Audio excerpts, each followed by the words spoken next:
About 9 years ago, I was leaving my morning exercise class in Fredericksburg, Virginia, in downtown Fredericksburg, Virginia. As I crossed the street, a young man approached me and said, could he ask me a question? And I said, sure. Through his question and our subsequent conversation, I learned his story. The evening before, he had come home unexpectedly and found his wife with another man. He left his house angry and upset.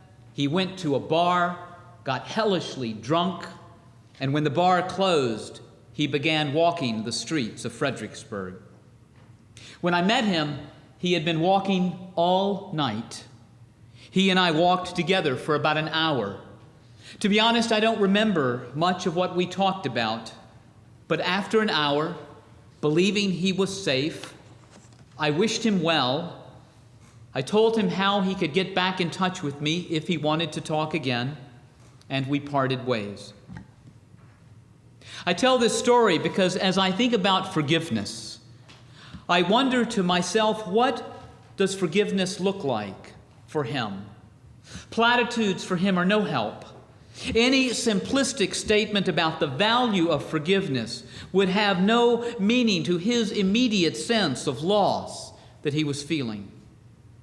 I've noticed a trend in my sermons in the last few years. I often speak about the ideals that we have, the ideals of nonviolence in our actions, nonviolence in our words, nonviolence even in our thoughts. I was part of my sermon even last Sunday. Ministers often speak about the search for wholeness and the oneness of life. These are ideals about the way the world could be. They're ideals about how we could be.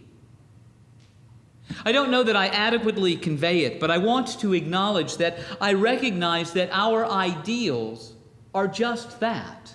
They are ideals. They are states of perfection that are our lofty goals, even as we recognize that the full attainment of these ideals will elude us in their completeness. In their state of perfection, they will remain out of our grasp. And yet we hold on to these ideals because they motivate us to live our lives as best we can. Our ideals, or as I've begun calling them really just in the last couple of years, our transcendent values inspire us to greater personal and spiritual growth. Our ideals, our transcendent values, help us grow into new ways of being. Our ideals provide us hope in a world that is too often troubled. My topic this morning is forgiveness, another ideal that we strive for but may not always achieve. I usually speak on this topic during the Jewish High Holy Days because I have found immense value in a practice that causes me to examine my life and to look for the areas in my life in which forgiveness will move me down the road to spiritual growth. The Jewish High Holy Days begin with Rosh Hashanah, the Jewish New Year, and end with Yom Kippur, the Day of Atonement. This year it began last Wednesday, September the 4th, and will end this Friday. And the holidays, if you don't know, always begin at sundown. The High Holy Days are a time of self-reflection, self-evaluation, self-correction. It's a time to look back over the past year to see what we might have done to offend someone and then to ask their forgiveness. This is a practice in the Jewish High Holy Days. It is also a time to see what anger or resentment we might be holding and to do our best to release that. And perhaps most important of all, for many of us, it's a time to forgive ourselves. It so happens that the Sunday following September the 11th, 2001, was during the Jewish High Holy Days. I had planned to speak on forgiveness that Sunday in Fredericksburg, Virginia. It was September the 16th, 2001. I made the decision not to change my topic. I decided to struggle with the idea of forgiveness in the aftermath of the September 11th attacks. I did not offer platitudes that Sunday, nor a simplistic response to what our nation had experienced. I acknowledged the depth of our nation's pain and the immensity of our loss. I struggled to understand what forgiveness meant in the context of September the 11th. Forgiveness is also something that will often make it into the news. You may recall that in the fall of 2006, in Nickel Mines, Pennsylvania, a gunman killed 5 Amish school children. The world was stunned, not as much by his actions as when the Amish forgave the shooter and his family. Just 5 years ago, a gunman entered a Unitarian Universalist congregation in Knoxville, Tennessee, during a children's program and opened fire. 2 adults were killed that day. In the midst of the heartbreak, the absence of malice from the Knoxville Unitarian Universalist congregation has served as the truest testament to our values that I know of. The absence of malice. And they had every right to feel such harsh feelings towards that gunman. And so now in the midst of the Jewish High Holy Days, I speak about forgiveness again. The title for this Sunday sermon went through a number of iterations. I thought about being cute. I thought about coloring my mustache white and asking, "Got forgiveness?" But then because of the experience in my own life following the death of my father in 2007, I knew I wanted to speak about how difficult it was at times to forgive. I considered titling this sermon, "Forgiveness, Mission Impossible." And I like that title because if it was really good, the next year I could deliver the sequel, Forgiveness, Mission Impossible 2. I could develop a whole series. And I thought of the title, The Unforgiven. But the word unforgiven was not recognized by my spell checker. I thought that was a bad omen. I rejected those last 2 titles, Mission Impossible and The Unforgiven, because they suggest a finality and a failing in forgiveness. That there are certain situations in which forgiveness is impossible, or that we have a group of people in our lives for whom forgiveness could not be considered.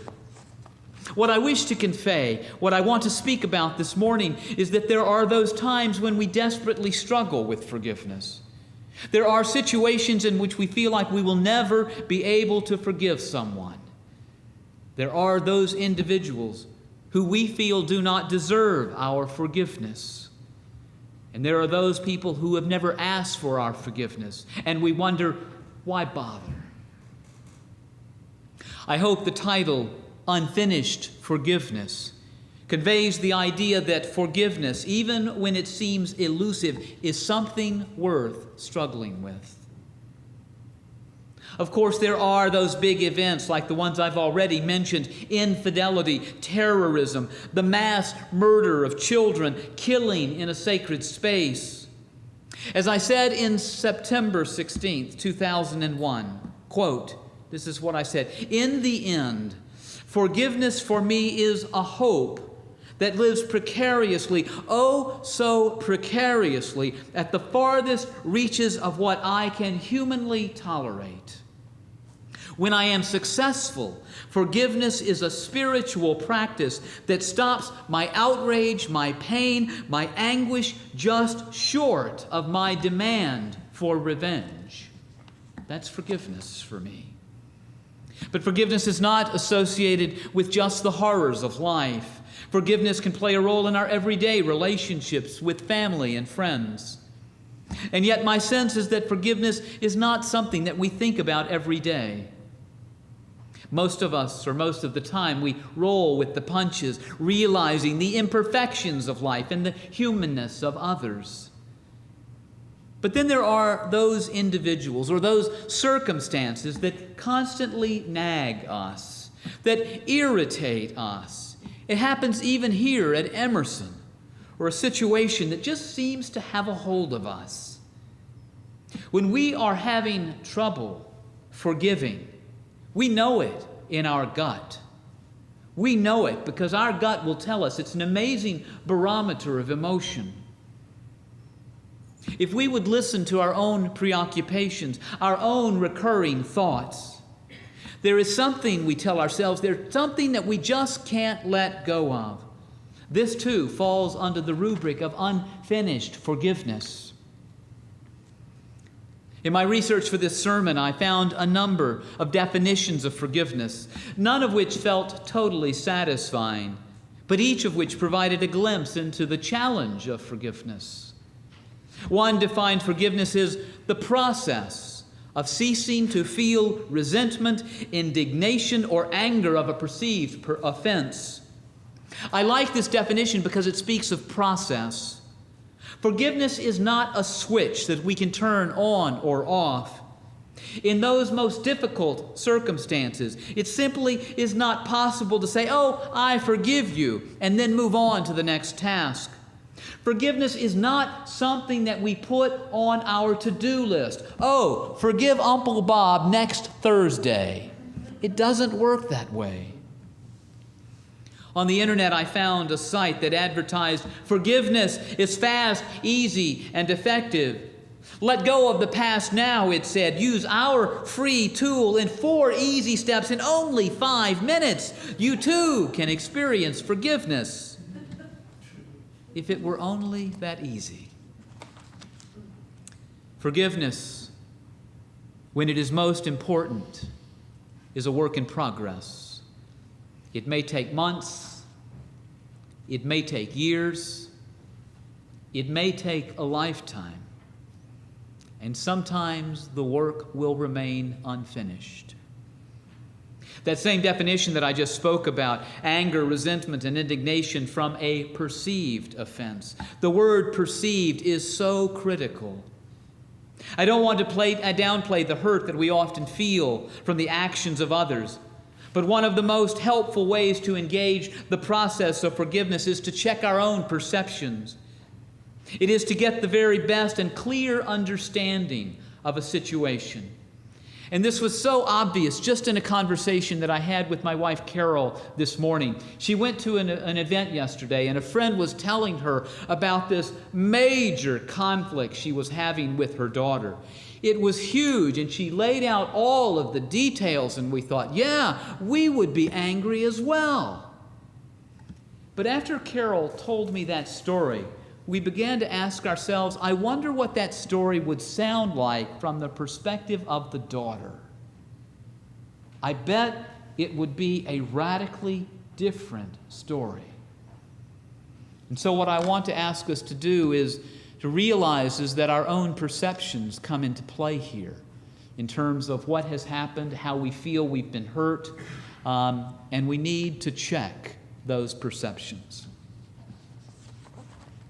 Another definition of forgiveness defines it as a decision to let go of resentments and thoughts of revenge. And decision isn't that just snap finger thing that happens automatically. We can't forgive on a dime.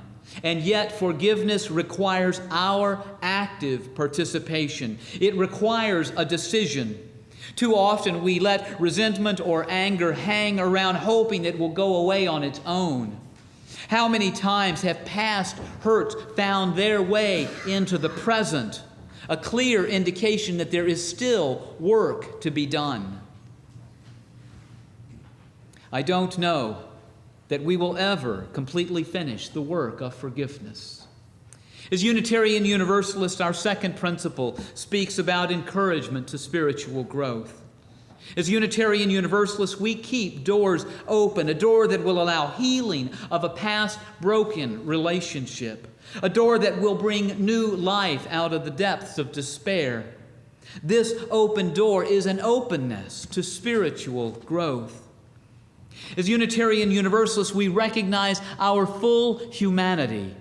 We recognize that part of our common struggle is that we will face loss. We will face disappointment in others, and we will face disappointment in ourselves.